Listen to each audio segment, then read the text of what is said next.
afternoon, ladies and gentlemen. Welcome to the Moses Kotane Institute Virtual Lecture Friday. Today we are having Linduxolo Ndabeni, a research fellow at the Institute for Economic Research on Innovation from the Tshwane University of Technology in Pretoria. Over to you, Mr. Ndabeni. Thank you, Bongi, and thank you for the invite as well. Like Bongi has said, the lecture or the talk is about the relationship between heritage and industrial policy development in KwaZulu-Natal. And next slide, please. Next slide. Okay, thank you. No, this is not the next slide. Okay.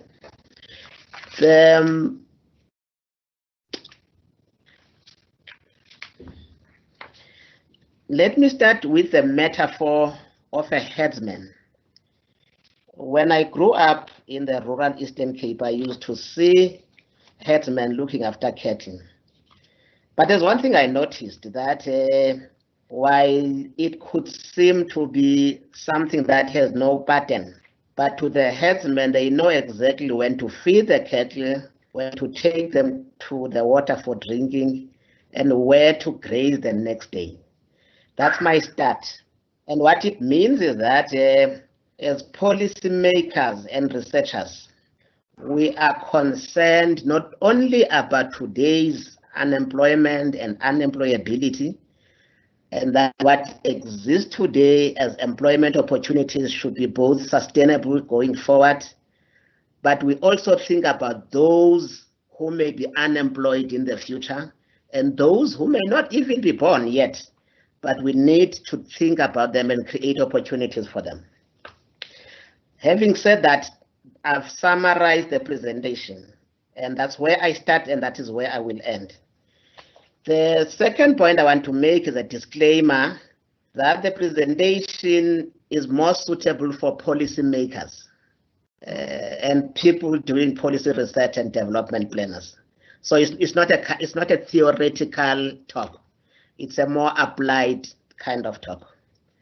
And I must acknowledge that this presentation acknowledges the dichotomy between heritage and industrial policy development.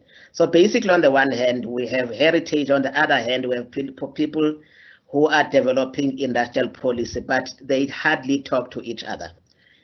And this presentation is more relevant where there's coexistence of poverty, unemployment, unemployability, and rich heritage resources. And I want to argue that heritage can no longer be viewed purely as a cultural property, isolated from its economic aspects, but emerges as an integral part of local industrial policy development. Next slide, please. In particular, within the heritage, I'm looking at the biocultural heritage, which is the biological manifestation of human activities, such as traditional farming and forestry practices, and transmission of traditional knowledge from one generation to the other. The proposed inclusion of biocultural heritage in the development of industrial policy seeks to raise our awareness about the multifunctionality of rural or peri-urban spaces and their potential contribution to industrial development. The point I'm trying to raise is that the rural spaces is not only for agriculture, but there are other many things that can be done within that space, especially those things that have to do with industrial development. And the question I'm trying to answer through this is the creation of jobs and employability of local and provincial citizens. I must acknowledge again that heritage has a potential, and I'm saying has a potential because it has a potential where we act and we do something. Otherwise, it remains a lost opportunity. It has a potential to become a game changer where you have economically marginalized landscapes and you also have these rich local resources, and you still have the coexistence of unemployment and rich heritage resources. And the aim is to improve employability. And by saying employability, and I'm differentiating between employment creation and employability.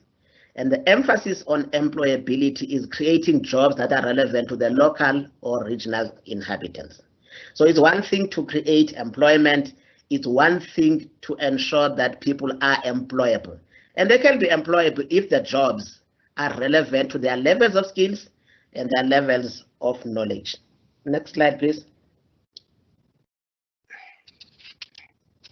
Next slide, please. Thank you.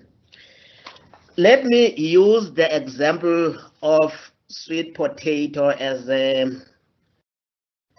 landing strip, because sometimes it's good to talk about all these things, but it's also important to show practically what do we mean.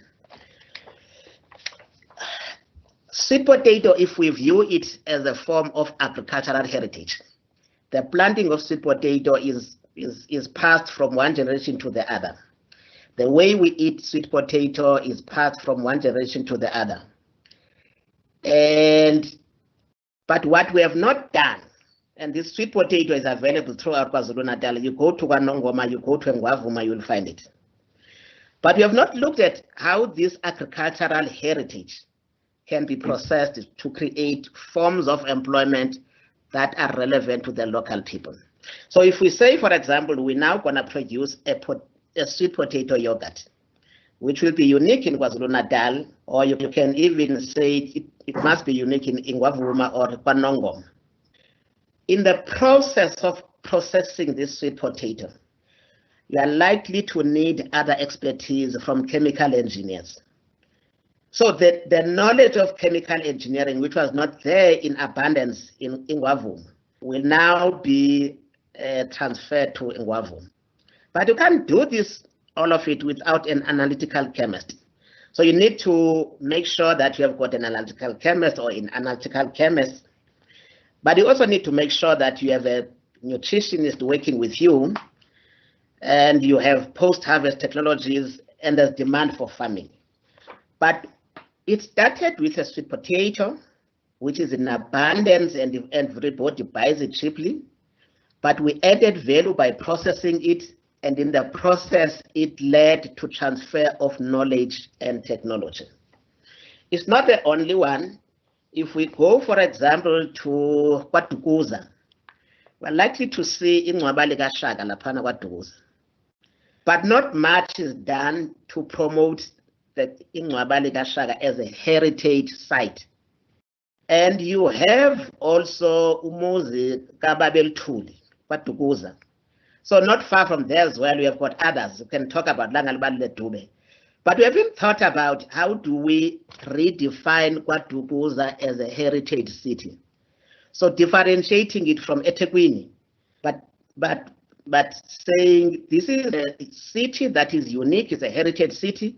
And so within it, it's now possible to develop other forms of cultural tourism that have to do with uZulu.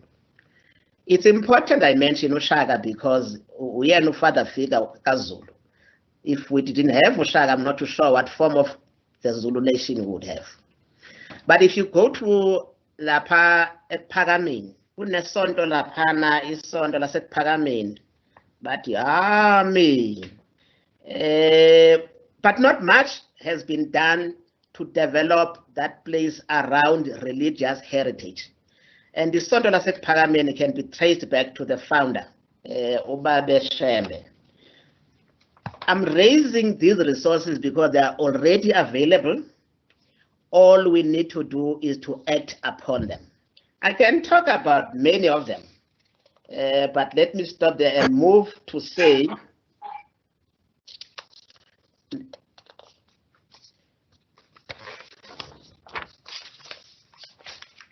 so what is in it for MKI? It's important to talk, but it could be what I'm saying is not really relevant to MKI. And like I said, the talk is relevant to policymakers and development planners. My view is that MKI may use this opportunity to consider developing a framework for KZN which links heritage directly to industrial policy. You already have cannabis already, and KZN is moving ahead compared to other provinces. And local people in some localities have a knowledge of how to plant cannabis and produce the best cannabis compared to the industrial cannabis. And that's another heritage knowledge we have in KwaZulu-Natal.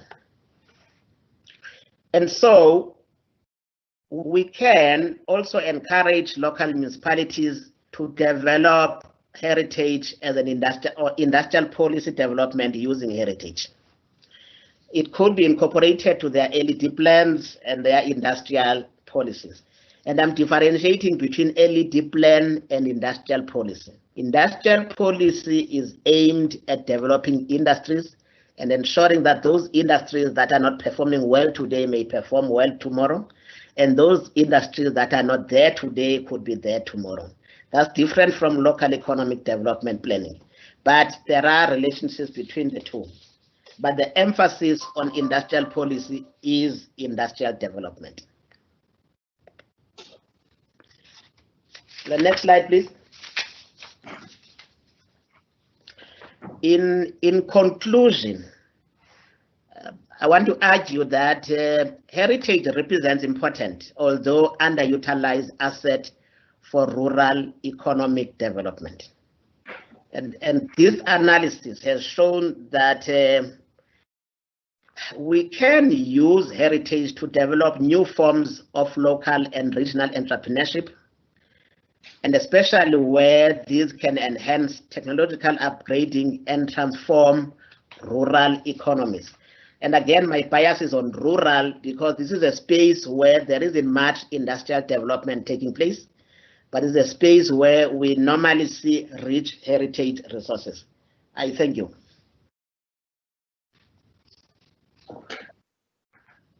Thank you very much for such an insightful presentation.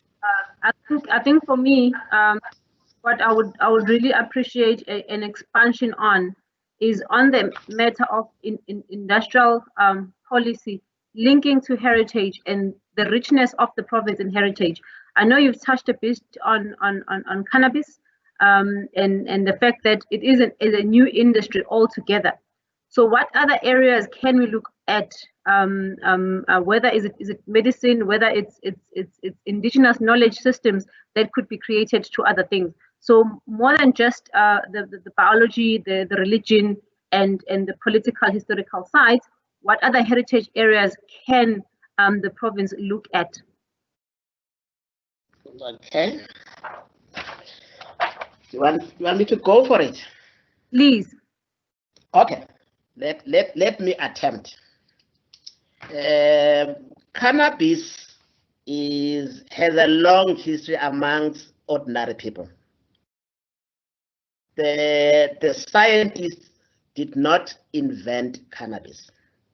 And while cannabis was outlawed, local people knew how to plant this thing and process it. But the knowledge system within cannabis, and I'm comparing this with the science, is that scientists will tell us that we need to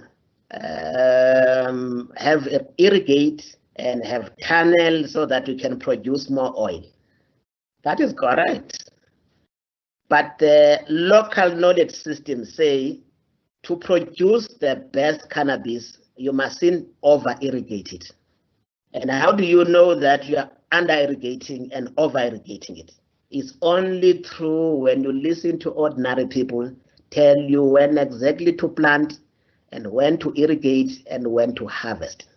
So the knowledge system is that people know how to process, albeit not using these high-tech technologies. So the first point would be that people know better than us, at least me, because this is what they've been doing for decades. And all I'm trying to do is to raise our awareness about what is already happening in communities. The areas of industrial development, like you mentioned, apart from medicines. Medicine is one big one, but there are others. Like, for example, the skin industry or the beauty industry. There are certain things that can be harvested from cannabis to enhance the beauty industry. These could be lotions, for example. But also, it could be that there's a relationship between a highly developed essential oil and the perfumery industry. We have not looked into that. There could be that there's a relationship between the tea industry. I know South Africa is not known for producing the best tea, but there's an opportunity to produce a unique tea.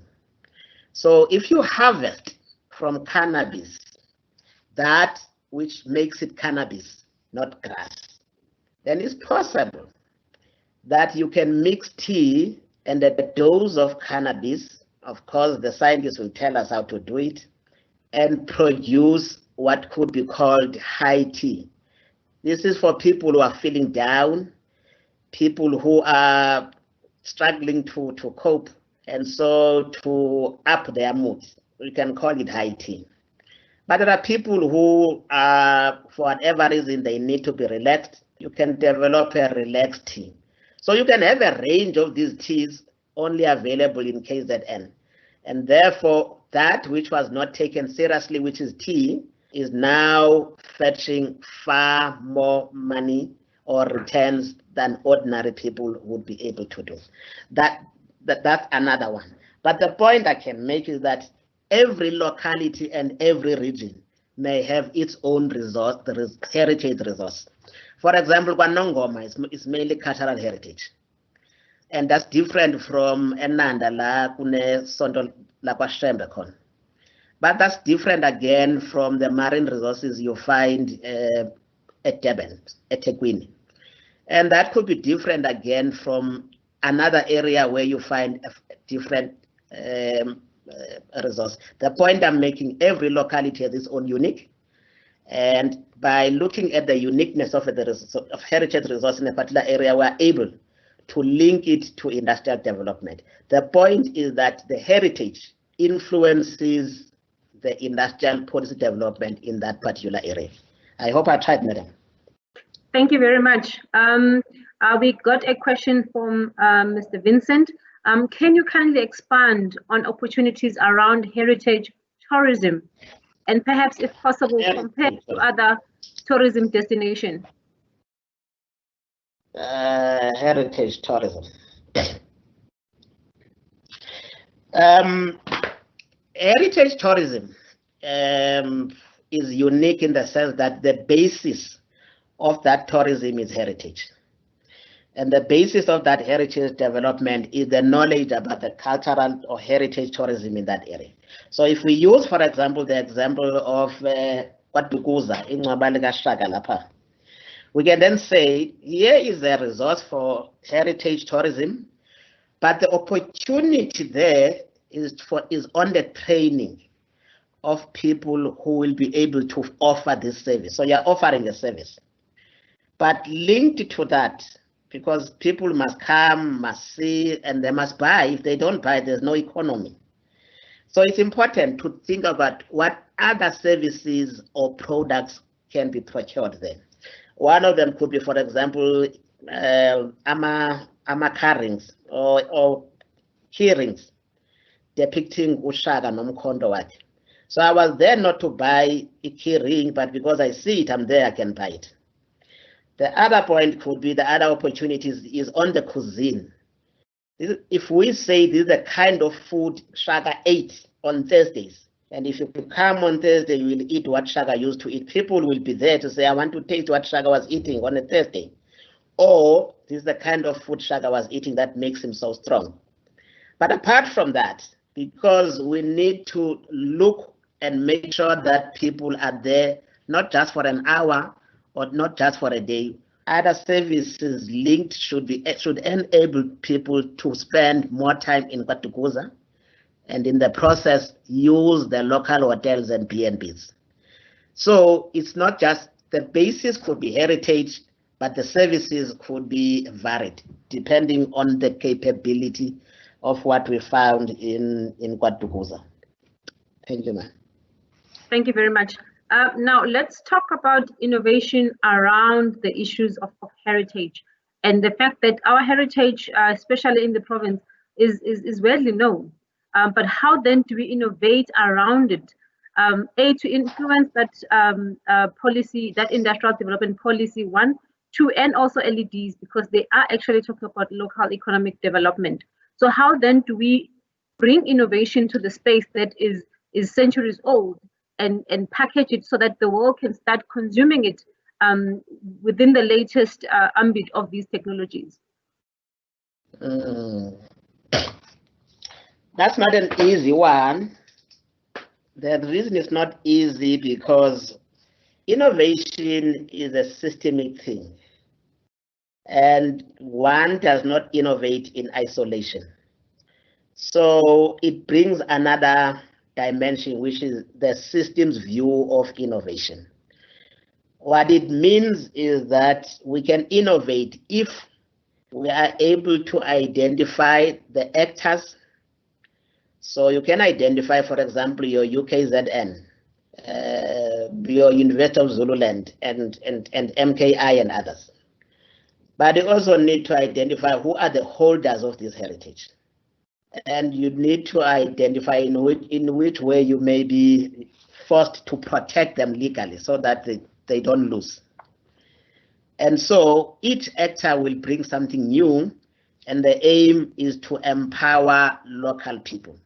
Basically, what I'm trying to say is that innovation will force us to acknowledge that we do have strengths, but we also have weaknesses, and there are people who are strong in what we are weak at. And when we come together, we are stronger than one individual. And so the innovation part would require, of course, a framework, but even without a framework, people do innovate. But the point I'm trying to emphasize is that we don't innovate in isolation. We need to identify other partners, and we need to know what exactly are we innovating and why we are innovating. So innovation has to do with a particular end and a particular starting point. And if we know why we are innovating and where we're getting with innovation, it becomes easier than innovation for its own sake. Thank you, ma'am. Thank you very much. I think as a last question, let's talk about the sweet potato yogurt.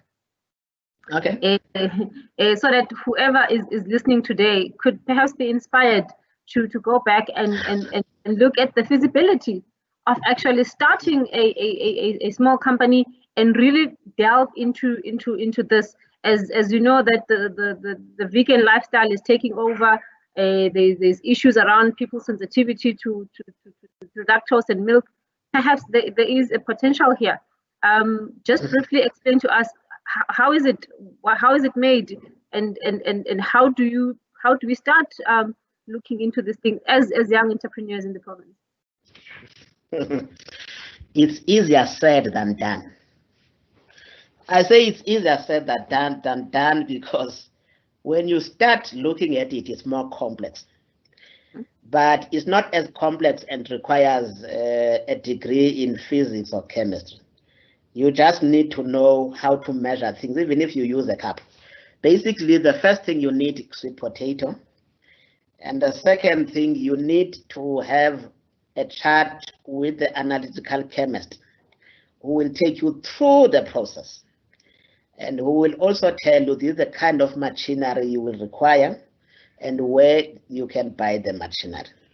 And the most important thing is also who will buy the sweet yogurt, the sweet potato yogurt. Of course, there are shops, your Spars and others. If it's marketed properly, they will definitely buy. But the important thing is that you need to know where to go and who to speak to. And let me not leave it hanging. There's at the University of Limpopo, there is an agro-processing agricultural technology station, and their specialty is agro-processing. So with them, this is just a walk in the park. So that those are the people who have the particular scientific knowledge, and engineering knowledge. And again, if you want to do, for example, essential oils, you won't go to them. You will go to another technology station in chemicals at Tshwane University of Technology. So these are government-sponsored institutions and institutions implementing government policy. And I would encourage anybody who wants to start a yogurt to start at the University of Limpopo, the Agritech Technology Station. Thank you very much. I think to each and everyone who's listening today, and there are opportunities around the yogurt, sweet potato yogurt, especially for rural development, but more the in terms of heritage. Looking at the next generation, the generation after our generation, what can you say about the preservation of heritage and the importance of us preserving amagugu and being proud of our heritage, not only as a financial commodity, but as a generational wealth of knowledge? That's a good one. It actually starts at the family level. The family, the most important institution in society. If at a family level, the dad, the mom inspire kids to value heritage, and they talk about heritage in a good way, the kids are likely to grow up and do something about heritage. So the challenge is that, in my view, we need to encourage families to view heritage as an important thing. And I'm emphasizing families because the wealth you see created, it comes from individuals who come from families. It is normally the family that inspire individuals to do big things. The school is important, but the school alone is not helpful enough. And we know it because those who grew up in homes that value, for example, reading, the kids from that home are likely to value reading more than anything else. And those who come from homes which value something else, they do value that thing else. So the next generation, which is coming, I think it's in our hands to make sure that we pass this generation. But if the next generation, or our generation, for example, they look down upon amadumbe, if I don't eat amadumbe, my kid won't eat amadumbe, because if it's not good enough for me, it's not good enough for him. But if I love amadumbe, I love isinkwa sesintu, my kids will definitely do. But there's a particular role yabo mama, as people who basically are most important in the value chain. Abo mama are able to nurture kids to love certain foods more than Abo Baba. I'm not saying Abo Baba are irresponsible, but I can tell you a story where Abo Baba can become irresponsible. And I'll tell you one thing. Abo Baba, not all of them. Mabe holile on a Friday, the first thing labaqala khona bathenga ubhiya before bagoduke. Umama make holi uthenga isinkwa. That's the first thing. And we have known when kungena kudla ekhaya ubaba ulapha embhedeni amisa amadolo. Umama avuka upatani sabuya pheke. If we use, this is an opportunity to use heritage to empower abomama. If you use, for example, what we call indigenous chicken, amakhaya le kwamhlabi yalingana kuneenkukhu lapha, but there's no economic value. But I can tell you, if you go to eThekwini lapha market, uthi ufuna inkukhu yesintu uzoyithola, ibuya kuphi? There's a bigger market in the cities, but there's a little space to grow indigenous chicken. And this indigenous chicken have a particular taste which can be used to differentiate from the broilers. And I'm sure some of us will prefer the indigenous chick compared to a broiler if it's available and it's affordable. And so I'm saying there's a particular role that can be played by mama and within the family settings. Thanks, ma'am. Thank you very much, Ndabeni. That is the end of today's lecture. Kindly join us again next week as we will be looking at public funding of research, development, and innovation in South Africa, which will be brought to us by Dr. Zulu from CSIR. Thank you very much. My name is Bongiwe July, Manager Innovation at Moses Kotane. See you next week. Thanks, madam. I'll be there. Thanks so much for having me. Bye. Bye. Bye.